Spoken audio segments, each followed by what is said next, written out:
இன்னைக்கு 90s kids பெட்டிக்கடை palkova தான் செய்ய போகிறோம். 1 கப் பொட்டுக்கடலை. பொட்டுக்கடலை எடுத்த அதே கப்பில் 1 கப் ஜீனி.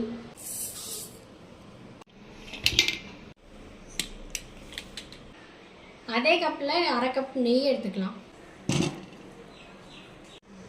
நெய் நல்லா சூடாயிடுச்சு. இப்போ இதை ஆஃப் பண்ணிவிட்டு இந்த நம்ம அரைச்சி வச்ச பவுடரை போட்டுக்கலாம். இதில்